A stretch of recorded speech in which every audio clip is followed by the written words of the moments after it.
டாஸ்மாக் விவகாரத்தில் ஊழியர்கள் அலைகழிக்கப்படுவதாகவும் அவர்கள் துன்புறுத்துவதாகவும் தமிழ்நாடு அரசு சார்பில் உச்சநீதிமன்றத்தில் மேல்முறையீடு செய்யப்பட்டது. இந்நிலையில் தற்போது டாஸ்மாக் விவகாரத்தில் அமலாக்கத்துறை விசாரணைக்கு உச்சநீதிமன்றம் தடை விதித்துள்ளதை அண்மை செய்தியாக பார்த்து கொண்டிருக்கின்றோம்.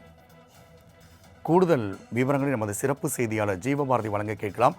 ஜீவபாரதி, தற்பொழுது டாஸ்மாக் விவகாரத்தில் அமலாக்கத்துறை விசாரணைக்கு உச்சநீதிமன்றம் தடை விதித்துள்ளது. இந்த தடைக்கு என்னென்ன காரணங்கள் குறிப்பிடப்பட்டுள்ளன? கூடுதல் விவரங்களை பதிவு செய்யலாம்.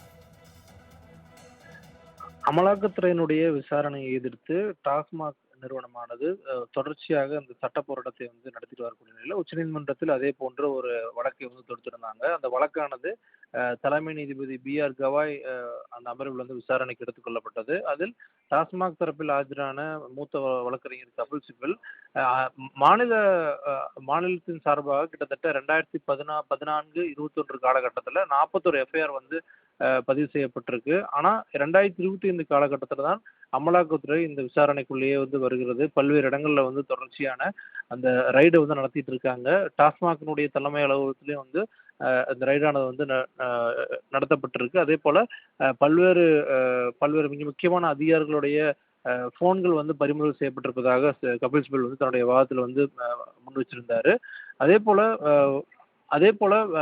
இடி பல்வேறு விஷயங்களை மீறி செய்வதாகவும் கடுமையான ஒரு அதிருப்தியை உச்சநீதிமன்றம் இந்த வழக்கு விசாரணையின் போது தெரிவிச்சிருக்கு. அதே போல இந்த வழக்கு விசாரணையில் ஒரு மிக முக்கியமான விஷயம் என்ன அப்படின்னா, ஒரு தனி நபர்களுடைய அந்த ஒரு உரிமையை மீறக்கூடிய விதமாக அமலாக்கத்துறை செயல்பட்டிருப்பதாக ஒரு கடுமையான ஒரு அதிருப்தியை உச்சநீதிமன்ற நீதிபதிகள் தெரிவிச்சிருக்காங்க. அதன் காரணமாக டாஸ்மாக் கோரியிருக்கக்கூடிய ஒரு மிக முக்கியமான ஒரு இடைக்கால தடையை தற்போது உச்சநீதிமன்றம் கொடுத்திருக்காங்க.